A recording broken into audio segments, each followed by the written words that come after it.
Well, if there's any job I really wouldn't want right now, it's being any kind of a spokesman for Ottawa University. For those of you who have been paying attention, there have been recent high-profile cases of, frankly, what is described as rape culture in the school. Serious allegations of sexual assault and just outright general misogyny. If you recall, several months ago, the Marxist Student Union at Ottawa U basically admitted that it had support for using violence against women. And now more recently, the varsity men's hockey team has been placed on suspension. In fact, it was done so last Monday when allegations came forward of what is described as a group sexual assault against an individual. Now, while there hasn't been any more information regarding what that incident was, it does appear from some of the language used and the descriptions that it was some kind of gang rape against some woman somewhere while they were playing in Sudbury. This appears to be where it's happened according to information available. And then just not long after that, there's a terrible incident where the head of the student council, a woman, was basically released a bunch of private conversations where 4 members of the student council were referring to her in an extremely degrading sexual way. I'm not going to repeat some of the comments that are made. Those are available online if you want to find them. And as a result, those 4 students have resigned from student council. So there's definitely something very serious going on right now at the University of Ottawa.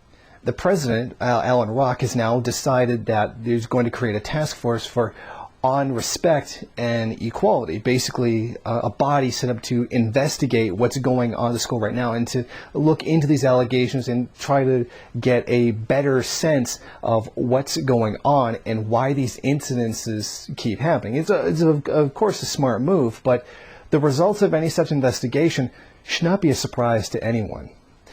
When these results do come out, they're frankly not going to tell us anything that we don't already know. School life, college, universities are filled with sexism. These instances that have taken place at Ottawa U, I don't believe are unique to Ottawa U in any way. In fact, any investigation would show these kinds of incidences happen all across schools all over the world. In fact, you'd be hard-pressed to find a school where things like this didn't happen. We've seen, time after time, instances where a sports team, the most notable example being the Steubenville rape case, where an entire team basically sexually assaults or outright rapes women in huge numbers. And this kind of thing actually goes on all the time.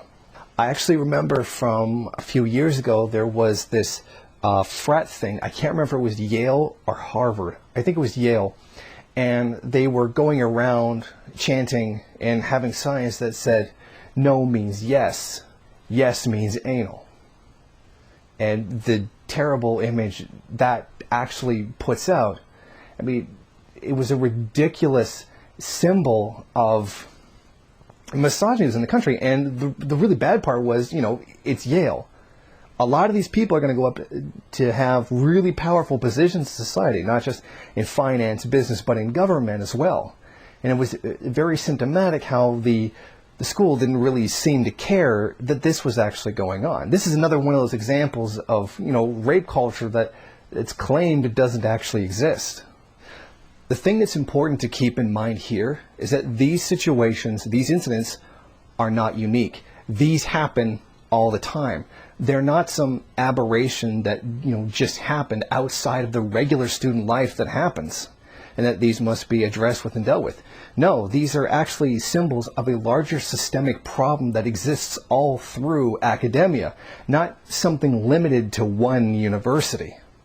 It's about time people start understanding the statistics and reading what's going on and seeing that these events are actually quite common. Should the University of Ottawa be attacked? To some degree, absolutely. But it's also very important to know that this is not unique. It's not just some bad thing that happened. This happens all the time. This is a systemic problem that exists in all schools. This shows that despite any, the claimed advances for women in society, this threat, these kinds of things, are still very real, and these are in higher educational institutions where people are supposed to be more enlightened than, regular working class environments. Now we see that sexism is by no means something limited to, working class people or, to quote a lot of these people, lower class types. This is something that permeates throughout capitalist society and is not dependent on merely one class to be the perpetrator of. Thank you for watching. Please comment and rate the video. If you liked it, hit subscribe or check out some of these other great videos. If you wish, share it on social media. While you're at it, why don't you follow me on Twitter? And if you got time, go on over to the MRN bookstore and check out some of the latest books available.